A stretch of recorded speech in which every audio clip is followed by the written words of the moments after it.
Government of India में इस नए दायित्व के होने के बाद मेरा ये लेह का पहला विज़िट है और इस विज़िट में दोनों डिपार्टमेंट जो मेरे पास हैं, पावर डिपार्टमेंट और ministry of housing and urban development, इन दोनों डिपार्टमेंट्स का आज रिव्यू किया गया है।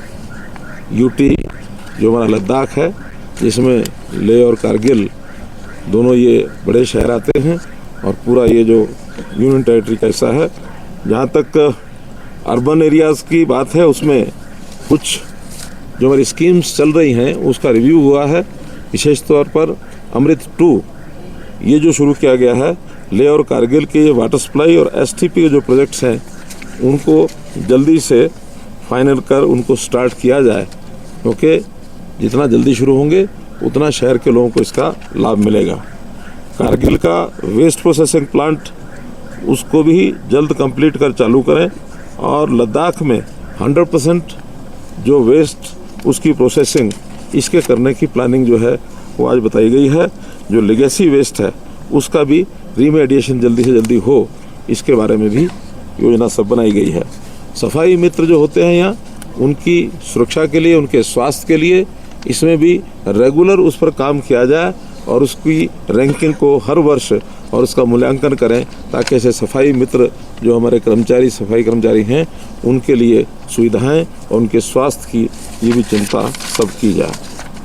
ऐसे ही प्रधानमंत्री आवास योजना जो इस यूनियन टेरिटरी में खास करके दोनों शहरों में जो भी होमलेस हैं, इनका एक सर्वे भी कराया जाए और उसमें थर्ड पार्टी का भी उपयोग करके, डिपार्टमेंट का कहना तो यह है कि अब कोई भी होमलेस यहाँ नहीं है, लेकिन फिर भी थर्ड पार्टी सर्वे से उसको ऑथेंटिसिटी उसकी होगी कि इस प्रकार का होमलेस कोई नहीं है, सभी के अपने घर ये बने हुए हैं, ताकि उसी हिसाब से आगे का जो टारगेट है यहाँ का प्रधानमंत्री आवास योजना के अंतर्गत वो तय किया जाए। जहाँ स्ट्रीट वेंडर्स यहाँ पर हैं, उनके लिए भी योजना होती है। 3 चरणों में पहले 10,000 की किस्त होती है, वापस करने पर 20,000 की किस्त होती है और तीसरी किस्त 50,000 रुपये की दी जाती है। यहाँ भी हमारे स्ट्रीट वेंडर्स जितने हैं उनको सबको इसका लाभ पहले दिया जा चुका है। किसी को पहला लोन दिया है, किसी का दूसरा दिया, किसी को तीसरा दिया है। जो टारगेट्स हैं वो सब पूरे किए गए हैं और इसी प्रकार जो पीएम स्वनिधि, यानी ये जो पैसा इनको दिया जाता है, इस पीएम स्वनिधि के अंतर्गत और भी अगर कुछ लोग बचे होंगे स्ट्रीट वेंडर्स, उनको भी इस योजना का लाभ जल्दी दिलाया जाए। ऐसे ही पावर सिनेरियो जो है लद्दाख का, इसमें भी बड़ा काम यहाँ चल रहा है, क्योंकि हमको मालूम है कि एरिया भले ही आबादी में कम है, लेकिन area wise it is vast one. तो यहाँ सोलर पावर की बहुत बड़ी क्षमता है। तो यहाँ कितने एकड़ में कितने उसमें बनाया जा रहा है? गीगावाट का एक पूरा 13 गीगावाट का एक बड़ा प्लांट सोलर का यहाँ उसकी योजना बन चुकी है और उसके पावर को यहाँ जनरेशन होने के बाद उसके लिए ट्रांसमिशन लाइन जो यहाँ से और हरियाणा कैथल स्थान तक जाएगी, उसके माध्यम से यहाँ की आवश्यकताएं तो पूरी होंगी, लेकिन साथ ही देश के अंदर जहाँ भी उसकी आवश्यकता होगी उसको ट्रांसमिट वहाँ किया जाएगा।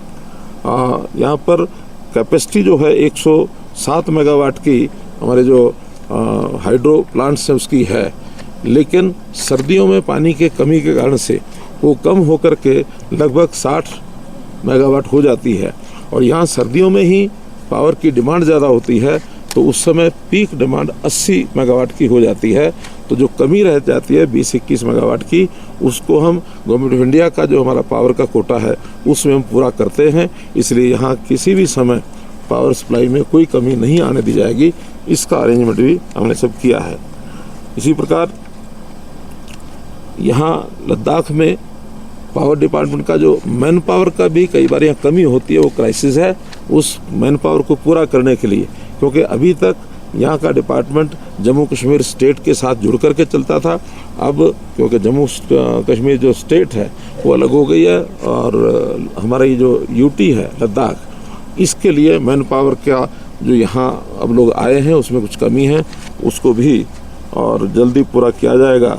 जो लद्दाख पावर कॉरपोरेशन लिमिटेड है उसका भी प्लान पूरा बना दिया गया है। हमारा जो RDSS स्कीम है, रिवैम्प्ड डिस्ट्रीब्यूशन सेक्टर स्कीम, इसके अंदर जो एस्टीमेट तैयार किए गए हैं जो प्रोजेक्ट्स के, उसको 1080 करोड़ रुपए का, और ये जो यहाँ की डिमांड है, इस कॉस्ट को अवार्ड करने के लिए भी जो प्रेजेंट किया है यहाँ के लोगों ने, उसको जल्दी मंजूर कर दिया जाएगा। इसी प्रकार जो prime minister Deendayal package PMDP, इस स्कीम में जो प्रोजेक्ट हैं ऑनगोइंग, उनको भी 33/11 kV सबस्टेशन और डिस्ट्रीब्यूशन नेटवर्क, इसका भी दिसंबर तक जो है पूरा काम कर दिया जाएगा। इसमें भी पूरी योजना बना दी गई है। और 2 ट्रांसमिशन लाइंस हैं, 2 सबस्टेशंस हैं 220 kV के, जो अभी चल रहे हैं, और ये नुब्रा वैली और जंस्कार वैली, इन दोनों साइड में ये दोनों सप्लाई की लाइन वहाँ तक जाएगी। ये बड़े काम हैं। वहाँ की भी कई कठिनाइयाँ आ रही हैं, जैसे वहाँ पर ज़मीन की भी कठिनाई है, कुछ लाइंस को उसको वहाँ तक बनाने के लिए, जोड़ने के लिए डिले होता है। उस डिले में कॉस्ट एक्सलेशन भी हो जाता है, तो उसको रिव्यू करके, और जितनी भी कॉस्ट एक्सलेशन हुई है, इस प्रोसेस को और तेज़ किया जाएगा, और उसमें भी जो यहाँ की डिमांड है उसको पूरा करके दोनों ही साइड में 220 kV की जो लाइनें हैं, इसको पूरा किया जाए। इन दोनों केवीज़ का, जो 220 kV की दोनों ट्रांसमिशन लाइन है, इसको पहला पर्पज़ तो यही है कि वहाँ के लोगों को इलेक्ट्रिसिटी उसकी सप्लाई की जाए, लेकिन वहाँ उतनी इलेक्ट्रिसिटी की ज़रूरत नहीं है जितनी बड़ी ये लाइनें बनाई जा रही हैं।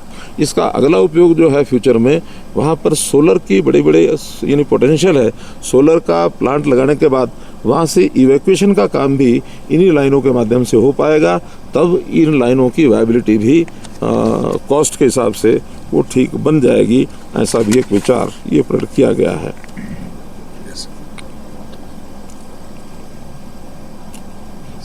13 गीगावाट का जो RE की इवैल्यूएशन का जो आपने बताया, यही जो बताया है कि 480 किलोमीटर लंबी ट्रांसमिशन लाइन जो है, ये भी बनाई जाएगी, और ये भी प्रोसेस में है। इसका सारी प्रक्रिया, उसकी सारा उसका जो प्रोजेक्ट की रिपोर्ट बनाई जा रही है DPR बनाने के बाद, और इसको भी नियर फ्यूचर में जल्दी शुरू किया जाएगा, ताकि ये 13 गीगावाट की जो सोलर प्रोडक्शन है, इसको भी देश के लिए बनाया जा सके, काम आ सके। कुल मिलाकर के दोनों विभागों की ओर से बहुत सकारात्मक रूप से चर्चा हुई है। और यहाँ काम करना जितना कठिन है, क्योंकि मैं पहले भी यहाँ आता रहा हूँ, इस सारा जो एरिया है, टेरेन है इस इलाके का, इसमें पावर का जो डिपार्टमेंट का काम बड़ा कठिन है, फिर भी बहुत ही सूझबूझ से, मेहनत से और यहाँ के लोगों के परिश्रम से इसको पूरा किया जा रहा है। मैं दोनों डिपार्टमेंट्स की सराहना करता हूँ कि इस कठिन एरिया में भी इतनी सर्दी माइनस यानी -7-8 तक का भी टेम्परेचर हो जाता है। सुबह आज हम उतरे तो -5 टेम्परेचर था। दिन में भी यहाँ 2 डिग्री 3 डिग्री, आज तो बताया गया शायद 3 डिग्री तक ही पहुँचेगा। तो वास्तव में कठिन काम है। यहाँ के लोगों की मैं बहुत बहुत सराहना करता हूँ। बहुत बहुत धन्यवाद।